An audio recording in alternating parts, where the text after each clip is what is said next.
মুসলমানরা দুনিয়াতে তোমাদেরকে অমুসলমানরা কাফেররা ভাগযোগ করে খাবে, লুটপাট করে জুলুম করবে। নামাজ কালাম পড়ি, ওয়াজও শুনি, সবই ঠিক আছে, কিন্তু পয়সা ছাড়া কিছু বুঝি না। আজ যে পৃথিবীতে আমরা বসবাস করছি, ভোগবাদের দুনিয়া, চতুর্দিকে দেখবেন শুধু ভোগের আহ্বান। যত বিজ্ঞাপনী, বিলবোর্ড, যত অ্যাডভার্টাইজ, যত আহ্বান, সব দেখবেন কিসের? ভোগের।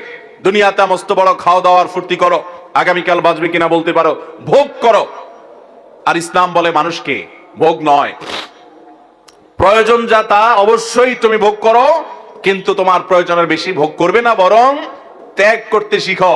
ভোগে নয়, বরং ত্যাগেই আনন্দ আছে, ত্যাগেই তোমার পরিতৃপ্তি আছে। আল্লাহর জন্য দান করো, স্যাক্রিফাইস করতে শিখো, ত্যাগ করতে শিখো। ইসলাম সেটা বলে। ভোগ পশু পাখিও করে, ত্যাগ এটা সবাই করতে পারে না। দুনিয়ায় যারা আত্মহারা হয়ে যায়, আত্মহারা হয়ে যাওয়া এটা এখন কমন একটা বিষয় হয়ে গেছে। নামাজ কালাম পড়ি, ওয়াজও শুনি, সবই ঠিক আছে, কিন্তু পয়সা ছাড়া, দুনিয়া ছাড়া আর কিছু বুঝি না। দুনিয়া আমাদের লাগবে দুনিয়া চলতে হলে। নৌকার মতো, নৌকা যখন পানি দিয়ে চলে, নৌকা তো পানি দিয়েই চলে নাকি? পানি দিয়ে নৌকা চলে, পানি ছাড়া নৌকা চলবে? দুনিয়া ছাড়া আমরাও এরকম দুনিয়াতে চলতে পারবো? দুনিয়াতে চলতে হলে দুনিয়ার দরকার আছে, টাকা পয়সা, রিজিক, থাকার জায়গা, এগুলো দরকার আছে। কিন্তু যদি সেগুলো আমাদের ভেতরে ঢুকে পড়ে, একদম আমরা দুনিয়ার ভেতরেই ডুব দিয়ে যাই, দুনিয়া ছাড়া কিছু না বুঝি, সারাদিন শুধু দুনিয়া করি, তাহলে নৌকার ভিতরে পানি ঢুকার মতো হয়ে যাবে।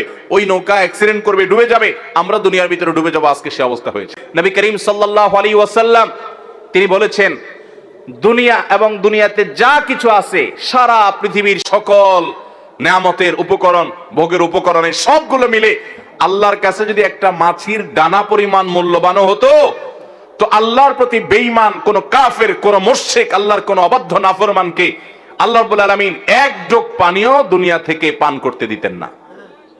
এক যোগ পানিও পান করতে দিতেন না। যদি দুনিয়ার দাম আল্লাহর কাছে একটা মাছির দানার পরিমাণ হতো, এতটুকু দামও নাই। এটা মৃত্যুর আগে টের পাওয়া যাবে না। আল্লাহ আমাকে আপনাকে আমাদের বুঝার তৌফিক দান করুন। দুনিয়ার মোহ আমাদের অন্তর থেকে আল্লাহ তাআলা বের করার তৌফিক দান করুন।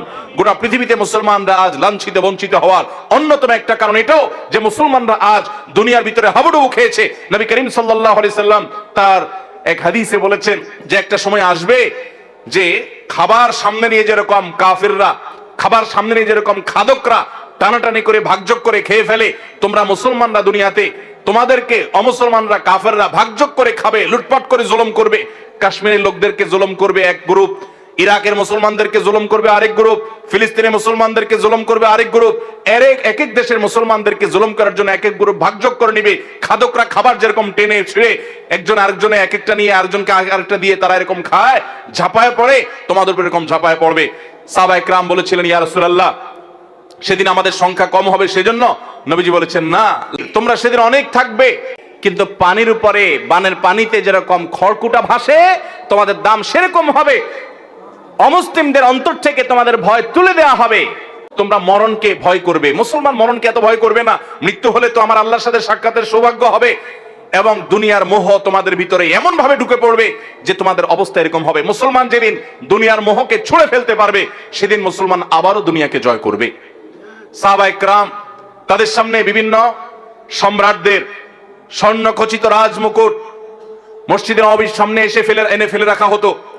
সাহাবায়ে কেরাম দেখে শ্লেষের সাথে, ঠাট্টার সাথে তাকাতেন, উষ্ঠা মারতেন, ওইটাকে দাম দিতেন না, কারণ তারা জানতেন দিন শেষে এটা দুনিয়া, এর একটা শেষ আছে। মুসলমানের দৃষ্টি তো অনেক গভীরে, অনেক দূরে, সে তো জান্নাত পর্যন্ত দেখে, দুনিয়ার সামান্য নজর না। আল্লাহ আমাদের সবাইকে সেরকম মানুষ হওয়ার তৌফিক দান করুন। সেজন্য সাহাবীরা গোটা দুনিয়া শাসন করেছেন, গোটা দুনিয়া তাদের পদতলে এসেছে। আজ দুনিয়া খাই করে দেখে আল্লাহ মুখিতার বিপরীতে, আখিরাত মুখিতার বিপরীতে দুনিয়া মুখিতা আজ আমাদেরকে গ্রাস করে ফেলেছে। এজন্য কাফের মুশরিকরা গোটা পৃথিবীকে ভোগবাদী করে তোলার অপচেষ্টা লিপ্ত। তারা জানে মুসলমানদেরকে ভোগবাদী করতে পারলে মুসলমানদেরকে পদানত করা যাবে, হয়েছেও তাই।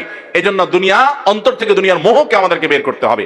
আল্লাহ তাআলা সেজন্য বলেছেন, অতিরিক্ত দুনিয়া নিয়ে খুশি হওয়া, অতিরিক্ত দুনিয়ার মোহে নিজে হাবুডুবু খেয়ে দুনিয়ার জন্য পাগল পরা হওয়া মানুষ, এগুলোকে আল্লাহ তাআলা পছন্দ করেন না।